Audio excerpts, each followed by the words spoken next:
And joining us once again is Jhanisse Vaca Daza, a Bolivian nonviolent activist and co-founder of the environmental activist group Standing Rivers. Jhanisse, thanks for being with us again. Thank you for the wonderful opportunity. Very happy to be back. Well, certainly a lot has changed since we last had you on. I believe that was back in 2019. And at the time, you were part of a movement that seemingly was pretty successful at getting Bolivia's president, quote-unquote president, Evo Morales, forced to step down. So what is the current political climate in Bolivia right now? Well, it's funny because a lot of things have changed and they haven't at the same time. We have a new government. So after Morales stepped down, we had a transitional government which stayed for around a year. They were supposed to only take care of bringing peace to the country and having new elections that were free and fair, which they did. But they also committed many corruption cases and human rights abuses that were completely out of the power that they should have had as a transitional government. So once we had elections yet again, the MAS party won in the 2020 elections. They were on October the 20th with over 55% of the vote. So it was a high amount of voters that chose to vote for them. And then we have a new president. His name is Luis Arce. He was actually the economy minister during Morales' terms. And the vice president is David Choquehuanca, who was an indigenous leader throughout even before the MAS was a big political force in the country. There was a lot of expectation from different parts of Bolivia because the country was very tired after so much social conflict as well as COVID. But sadly, this new government has chosen to follow the very authoritarian line that we had already seen in the MAS party. So, sorry, what is this MAS party? The MAS party is a party, Movimiento al Socialismo, so movement towards socialism. It's the Evo Morales party, essentially. Oh, okay. But it's a different party name, but it's the same ideology? It's the same party as before. They just changed the presidential candidate. Oh, I see. New one after there was so much, refusal from Bolivians to have the same president running indefinitely. So they have a new candidate, but a lot of their old ways are the same. The thing is, they are weaker because a lot of regional and younger leaderships from that party have left and they have started their own parties.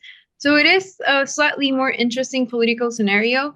But to what concerns us today, I think, and what concerns me, many Bolivians and many indigenous leaders, this has also meant that many projects that had been put on hold, not fully canceled, but put on hold during the transitional government in terms of building dams and hydroelectric power plants that were obviously being built with Chinese financing. These projects are being reactivated by the current government. So we're kind of back to square one again. Well, I was going to say, I know Morales was pretty close with the Chinese Communist Party, doing a lot of infrastructure investments like that. And, the new president being the economy minister, usually those people are also very much in line with doing business with China. They are. They heavily are. And when this new government was elected, when Luis Arce was positioned as president, Xi Jinping sent a letter to Bolivia congratulating the new president and expressing his desire to strengthen the construction cooperation between Bolivia and China. So we already know what this means. We've seen it happen already during the previous governments. But what is even more worrying now is that Bolivian economy needs a new source of liquidity. The prices of gas internationally are going down. And we also had the COVID pandemic, which was very hard on Bolivia's economic movement over the entire country. So there is because we have this big economic need, there is a very aggressive approach to natural areas at the moment. And this means that it's very likely that the extractivist model is going to be harder and that indigenous communities and areas that are occupied by indigenous groups and that are also national protected territories, quote unquote protected, are going to be exploited even faster now. So the Chinese Communist Party's infrastructure investment in Bolivia typically ends up damaging the natural environment and primarily the indigenous people who are there, correct? Exactly. And it's very important to highlight this because this is not just I am one activist in Bolivia. There are many other indigenous leaders whose voices I think are even more important than mine. And they have already said repeatedly in more than one occasion that whenever there are these big constructions in the name of development, usually these constructions, when they are done in indigenous territories, according to what our constitution says in chapter 4 of the constitution, if anyone actually wants to look it up, the Bolivian constitution, the indigenous groups should be consulted and they should be informed about these projects. They should be consulted if this is how they want to administer their lands, their territories. And if they say no, which they had said already to many of these projects that are financed by Chinese investing, then the government should respect that. However, of these projects are being done without the consent of indigenous communities. I can name, for example, the Rositas. It's this dam project, the hydroelectric center that's going to be built in an area that is going to be flooding, I think, 450,000 hectares, and it would be displacing at least 12 indigenous groups. And however, there was no consultation to indigenous groups. There is no clear estimate of the environmental damage. The environmental studies that should have been done to create these dams have not been published. They're not public. Bolivians have no way to actually see deeply what the effect is going to be. But the government is, as they have done before, they're just enacting, and they are, the Rositas Dam not yet, but other projects like this ones, they are already bringing them back to life. And something that was very important for us was that during the transitional government, many of these projects were brought to a halt. They were not officially canceled. In fact, the Minister Pinkert, who was environmental minister during the transitional government, she mentioned that she wanted to reactivate some of these projects, and there was a lot of public outcry from civil society because obviously we don't want them.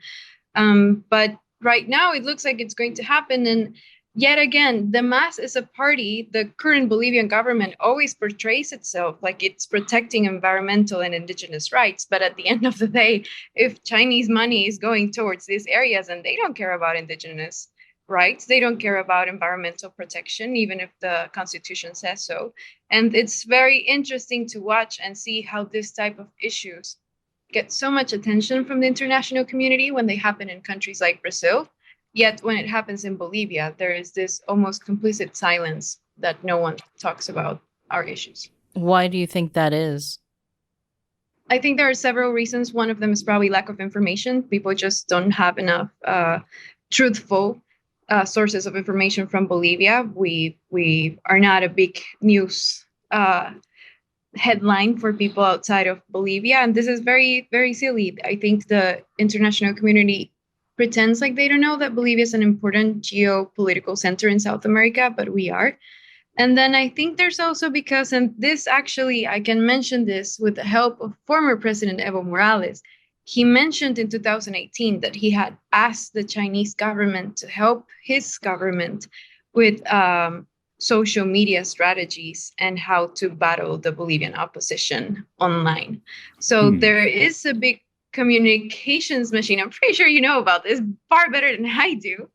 That is very, very quick to censor any activist that speaks about these issues. And I mean, I hope we can talk about this later as well. In my case, the experience with what happened in the 2019 fires in Bolivia, which was also encouraged because of a deal with the Chinese government, has been one of the strongest experiences of my entire activism. And the amount of online attacks and trolls that were coming after activists and journalists speaking up about this ecological issue was also something I had never seen in my life.